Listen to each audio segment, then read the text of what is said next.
Shalom, saudara-saudara terkasih dalam Tuhan Yesus. Hari ini kita akan belajar satu tema, yaitu tentang much fruit atau banyak berbuah. Nah, semua dari kita kalau ingin menanam pohon buah-buahan, pastilah kita menginginkan hasil yang banyak dan juga baik, yaitu manis. Nggak mungkin kita mengharapkan yaitu pohon yang hanya berdaun saja, tapi kita mengharapkan yaitu buah yang lebat dan manis rasanya. Nah, siang hari ini kita akan belajar tentang berbuah dalam arti rohani, yaitu hasil dari perubahan karakter dan pola pikir yang dulunya banyak terpengaruh oleh kedagingan ataupun hawa nafsu. Namun perubahannya menjadi keserupaan dengan Kristus Yesus Tuhan kita. Sehingga kehidupan kita ini mengeluarkan hal-hal yang baik dan benar. Seperti di dalam Yohanes 15 ayat yang ke-8. Dikatakan di sana, dalam hal inilah Bapa-Ku dipermuliakan, yaitu jika kamu berbuah banyak. Dan dengan demikian kamu adalah murid-muridku. Dalam hal berbuah banyak, Yohanes 15 juga menyebutkan beberapa jenis orang Kristen atau orang percaya. Di dalam ayat yang kedua Yohanes 15 dikatakan, setiap ranting padaku yang tidak berbuah dipotongnya, dan setiap ranting yang berbuah dibersihkannya, supaya ia lebih banyak berbuah. Dalam terjemahan Inggrisnya itu ada 3 tahapan, yaitu every branch in me that bears not fruit atau doesn't bear fruit, has no fruit at all, he take away. Dengan perkataan lain, he lifts it up. Artinya sebetulnya bukan dipotong, tapi dicabut. Nah, and every branch that bears fruit or some fruit, he purges it or he prunes it, that it may bring forth more fruit. 3 tahapan. Yang pertama, no fruit. Bears no fruit. Tidak berbuah, artinya mandul rohani. Dikatakan tadi, ia adalah bukan muridku. Apakah kita boleh menjadi orang Kristen yang hanya terus-menerus menerima anugerah daripada Tuhan, tapi tidak menyalurkannya kepada orang lain? Apakah boleh kita sebagai orang percaya terus-menerus menerima berkat daripada Tuhan, tapi kita tidak mau berbuah untuk Tuhan? Apakah boleh kita menjadi orang yang terus mementingkan diri kita sendiri, yang dipikirkan hanya I, me, and myself? Orang Kristen yang egois? Tidak. Karena apa? Dikatakan tadi bahwa kita akan dipotong, dicabut, atau ditebang. Sebaliknya, kita harus masuk ke kondisi yang keempat, Kalau tadi tidak berbuah, kemudian some fruit, yaitu berbuah beberapa, dan kemudian more fruit, lebih banyak berbuah. Jika kita berpaut di dalamnya, maka kondisi yang keempat adalah much fruit. Di dalam Yohanes 15 ayat yang kelima, di mana dikatakan, akulah pokok anggur dan kamulah ranting-rantingnya.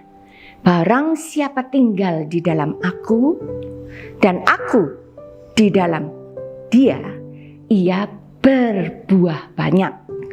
Sebab di luar aku, kamu tidak dapat berbuat apa-apa. Dalam bahasa Inggrisnya, I am the vine, you are the branches. He that abide in me, and I in him, the same bring forth much fruit. For without me, you can do nothing. Nah, much fruit atau berbuah banyak, itu ada satu kondisi, yaitu kalau kita tinggal di dalam Yesus dan Yesus tinggal di dalam kita. Pertanyaannya, ada di posisi manakah kita? Nah, ini yang bisa menjawab adalah diri kita sendiri. Namun, bagaimana kita memiliki kehidupan orang percaya yang bisa menghasilkan buah yang banyak? Ada dua caranya, yaitu di dalam Mazmur 92 ayat 13 sampai 16. Orang benar akan bertunas seperti pohon korma, akan tumbuh subur seperti pohon aras di Libanon. Mereka yang ditanam di bait Tuhan akan bertunas di pelataran Allah kita. Pada masa tuanya pun mereka masih berbuah, menjadi gemuk dan segar, untuk memberitakan bahwa Tuhan itu benar, bahwa Ia gunung batuku dan tidak ada kecurangan padanya. Ada dua kondisi kalau kita mau berbuah banyak. Yang pertama, kalau kita menjadi orang benar. Nah, sini saya tertarik di ayat yang ke-13, ada dua jenis pohon yang disebutkan bersamaan di sana, yaitu bertunas seperti pohon korma. Pohon korma kita tahu dapat tumbuh di padang gurun, sebab cara hidupnya yang unik. Nah, di sana kita melihat kalau biji korma ditanam, ditindih dengan batu, maka akarnya itu akan terus menembus ke dalam tanah. Meskipun berpuluh-puluh meter, maka akar itu akan berusaha mencari mata air di dalam tanah. Ketika akar itu bertemu dengan sumber air, maka barulah pohon korma itu akan tumbuh dan bertunas. Ini menggambarkan orang Kristen, orang percaya, seharusnya kita itu menjadi mata air di padang gurun, di ketandusan, seperti zaman-zaman pandemi ini. Kita boleh menjadi orang yang menjadi berkat bagi orang lain yang membutuhkan.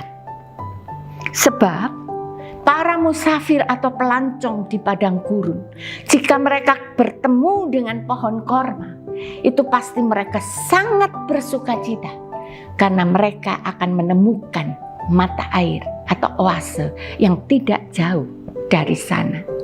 Kita pun akan menjadi orang benar, di mana kita boleh menjadi orang yang disukai, menjadi berkat, di mana orang lain bertemu dengan kita menjadi girang. Yang kedua, pohon aras di Libanon. Pohon aras di Libanon itu sama dengan pohon cemara, di mana pohon ini digambarkan sangat kuat dan tidak mudah lapuk, tahan terhadap perubahan cuaca, anti rayap maupun serangga-serangga lain, karena pohon aras ini mengeluarkan sebuah bau yang harum. Dan ketika makin tua, pohon ini makin kuat, sehingga dahulu di Israel banyak digunakan sebagai tiang-tiang penyangga daripada istana-istana raja, bahkan bait Allah. Ini menggambarkan orang benar seperti seseorang yang makin tua, makin bertambah usianya, maka makin bertambah hikmatnya. Kehidupannya tidak dapat dirusak oleh kuasa-kuasa dosa, karena dia mengeluarkan bau yang harum, yaitu bau Kristus. Tutur kata yang manis, sikap dan sifat yang disukai banyak orang. Nah, orang benar di sini membicarakan tentang posisi kita di dalam Yesus, di mana kita senantiasa terkoneksi, berhubungan dengan Dia melalui firman, doa, dan ibadah. Sehingga hidup kita ini menyatakan pribadinya dan juga kebenaran firman-Nya.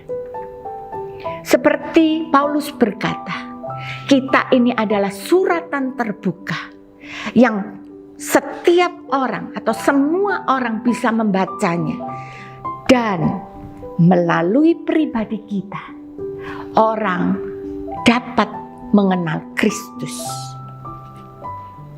Janganlah kita terlena dengan pelayanan kita yang luar biasa, karena nanti pada satu saat ketika kita bertemu dengan Sang Pencipta, maka Dia tidak mengenal kita. Kehidupan sebagai orang benar itu akan membuat kita mengenal Allah lebih dalam, dan yang terpenting kita dikenal oleh Allah. Cara kedua, bagaimana kita menjadi pohon orang yang berbuah banyak, yaitu tertanam di bait Tuhan.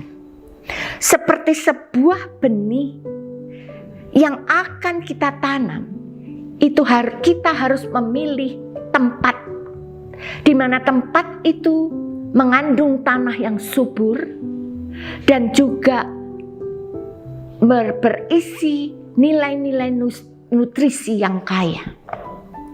Apabila kita menanam benih itu berpindah-pindah wadah atau berpindah-pindah di pot yang satu ke pot yang lain, maka dapat dipastikan benih itu tidak akan tumbuh dengan baik, bahkan mungkin bisa mati.